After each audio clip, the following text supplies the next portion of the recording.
주식을 할 때 여러 가지 지표들을 보게 되는데요. 자, 오늘은 그 중에서 가장 기본이라고 할 수 있는 PER에 대해서 얘기를 해볼까 합니다. PER은 Price Earning Ratio의 약자고요.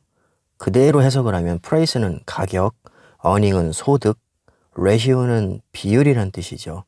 자, 그래서 이걸 우리말로 바꾸면 주가 수익 비율이라고 용어를 정의할 수 있습니다. 자, 실제 네이버 지식백과를 봐도 주가 수익 비율이라고 나와 있고요. 이것은 주식 가격에 비해서 돈을 얼마나 버느냐를 나타낸 수치입니다. 그러니까 한마디로 주가를 주당 순이익으로 나눈 값입니다. 자, 상식적으로 생각하면 됩니다. 주식 가격이 똑같은 두 회사가 있습니다. A 회사는 5만 원을 벌었고 B 회사는 10,000원을 벌었습니다. A 회사가 더 사업을 잘한 거죠. 이 두 회사를 PER로 나타내면 주식 가격을 10만 원으로 가정할 때 A 회사는 2가 되고 B 회사는 10이 됩니다. 결론적으로 PER은 낮을수록 좋습니다. 이것이 사전적인 정의라고 할 수 있습니다.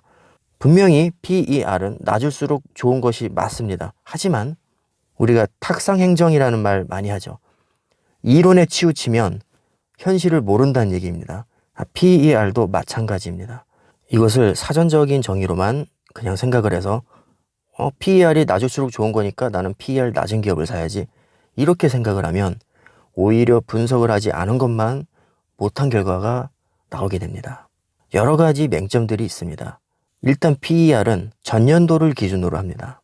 나는 주식을 지금 살 건데 전년도 지표를 기준으로 분석을 하게 됩니다. 그런데 전년도와 내가 주식을 사고자 하는 지금 이 시점에 그 회사의 사정은 많이 다를 수가 있습니다. 그렇기 때문에 1차적으로 시기상의 문제가 있죠. 그 다음에 더 큰 문제가 있습니다. 예를 들어서 A라는 회사가 5년 후에 기가 막힌 사업 아이템을 발표를 했습니다. 그래서 주식 가격이 폭등을 했습니다. 그럼 이 회사의 순간적인 PER은 급격한 상승을 하게 됩니다. 왜냐하면 그 사업은 5년 후에 할 것이기 때문에 아직 그 사업으로 인해서 소득이 전혀 발생하지 않습니다. 그런데 주식 가격은 폭등을 했죠. 그럼 PER은 어떻게 될까요? PER도 급격하게 상승하게 됩니다.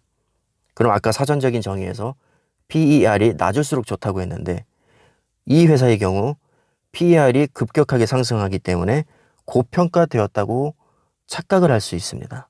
그러니까 이 경우 단순하게 PER만 보게 되면 이 회사는 PER이 너무 높네, 고평가됐어, 현재 주식 가격이 실제 벌어들이는 소득에 비해서 너무 높게 책정이 되어 있네, 이 회사는 거품이 많구나, 거품이 언제 꺼질지 모르는 너무 고평가된 위험한 기업이야, 이렇게 생각할 수 있다는 것이죠. 그러나 실상을 보면 전혀 그렇지 않다는 겁니다. PER을 전혀 보지 말라는 얘기가 아닙니다. 우리가 적어도 주식 투자자라면 가장 기본적인 개념들은 알고 있는 것이 좋습니다. 자, 내가 그것에 대해서 알고 있지만 신경 쓰지 않는 것과 전혀 모르는 것은 큰 차이가 있습니다. 제가 드리고 싶은 말씀은 PER은 이렇게 실제 상황을 반영하지 못하기 때문에 전혀 고려 대상이 아니다라는 이야기를 하는 것이 아니고요. 자, PER을 분석은 하되 이렇게 외적인 요소도 종합적으로 고려를 해야 된다는 얘기입니다. 주식 가격이 선 반영되지는 않았는가? 자, 내가 PER을 지금 분석을 하고 있는데 이 PER이 계산된 시점과 내가 실제 주식을 매수하고자 하는 시점의 그 시간차, 그 시간 동안에 큰 변화는 없었는가? 이런 것들을 고려를 하자는 것이죠. 그리고 PER을 분석할 때 업종별로 평균치라는 것이 있습니다. 그렇기 때문에 내가 사고자 하는 그 주식, 그 동일 업종의 평균 PER과 같이 고려를 해야 된다는 겁니다. 정리를 하면 PER은 주가 수익 비율이고 주식 가격에 비해서 돈을 얼마나 잘 버느냐를 나타낸 수치라고 할 수 있고요. 자, 기본적인 개념으로 봤을 때 PER은 낮은 것이 좋습니다. 낮을수록 저평가됐다는 얘기고요. 높을수록 고평가됐다는 얘기입니다. 저평가란 얘기는 말 그대로 실제 가치에 비해서 낮게 평가가 됐기 때문에 앞으로를 놓고 보면 오를 가능성이 높다고 유추를 할 수 있습니다. 하지만 이것은 사전적인 개념이고요. 실제는 그렇지 않다는 겁니다. 변수가 너무 많고 또 여기에서 나타낼 수 없는 수치들이 많기 때문에 실제로는 그 외적인 것들도 많이 고려를 해야 된다는 것입니다. 이렇게 기본적인 개념들을 알고 투자를 하시면 더 재미있게 투자를 하실 수 있을 겁니다. 자, 오늘 영상은 여기서 마치겠습니다. 감사합니다.